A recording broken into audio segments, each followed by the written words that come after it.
I started when I was 14, 15 years old, growing up here in Norway and playing for my local club Stabæk while going to high school. And of course I didn't know that I would become a football player at that time, so I went to school and I was studying about politics, and I liked politics and also about the challenges that we have as a society. And yeah, then I quickly understood that the climate and environmental crisis problems is one of the biggest challenges that we're facing, our generation. And I wanted to, yeah, I got kind of a big engagement of trying to solve this and finding my own role in this.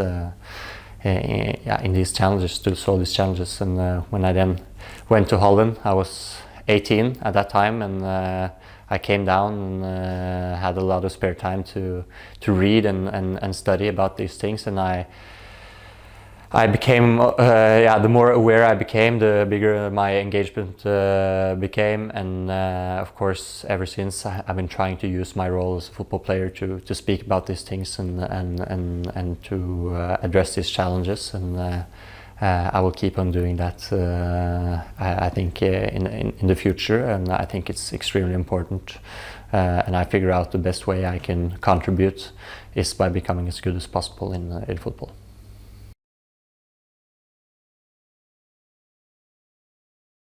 Yes, I believe that athletes, football players, but also athletes in other sports, has a huge role using their voices to address the challenges that we have in our societies. And the climate and environmental problems, crisis, call it what you want, is one of our biggest challenges. And I believe the sports has gone through some phases now, fronting the female rights and racism.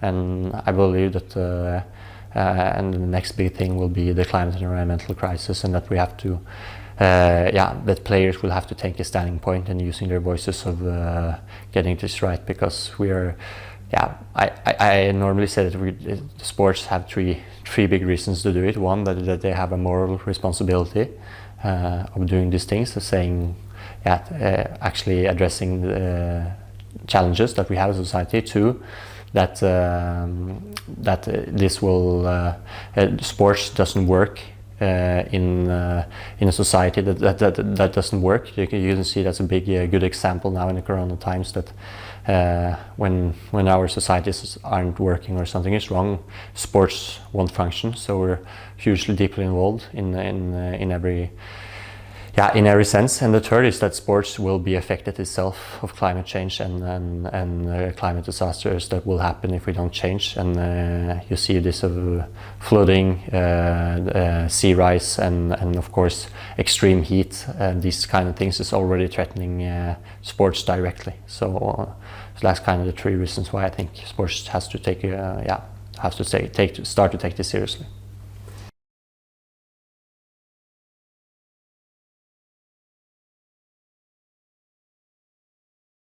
That's the point you can't hide away from. That a lot of athletes, also clubs, the industry in the whole has a huge footprint. And I think if you look to every industry, you will find that everybody has a footprint and everybody has to change. And sports is no different. And they have to take responsibility. They have to take their part. And like I said, we've been living kind of. Until now, of course, sports has because of its positive and engaging impact in our society, it has kind of we've accepted the emissions and the footprint that it has. But I think when you see where we're going as a society, the sports has to change as well, and they have to realize that we all have to do our part. Until now, we've had kind of there's been many pretty words and less action, almost no action in the sport industry, and I think that's the time where now the next 10 years where these things has to change.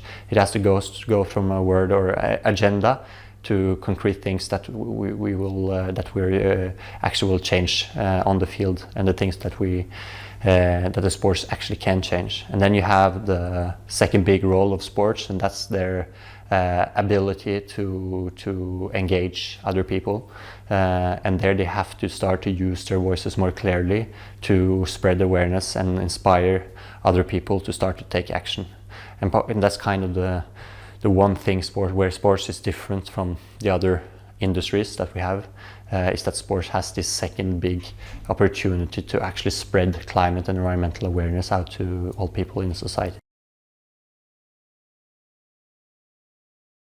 So the background for the initiative, my initiative and my organization We Play Green, is that I've been missing concrete action from the football industry when it comes to the climate and environmental problems.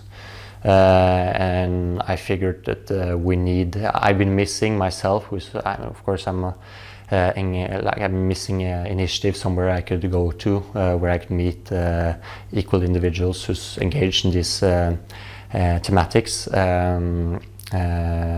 to evolve and to find inspiration. So that's what I started. I started We Play Green to make a organization where you can all the engaged parts, or all the engaged people in the football industry can get together and create concrete action. And the ultimate goal is to change, of course, to create concrete change, and that's by inspiring and creating awareness to the 3.5 billion football fans that's all over the world, and by using the voices of the players to reach out to them, because the players is the big key in these puzzles, because they have the unique role to engage people, and that's what football consists of, the football players. And I think they have to start to engage more and to achieve this. So I want to create now a community of players who want to spread this message together, and hopefully we can engage the football fans to get with us, and then we have the opportunity to create lasting change.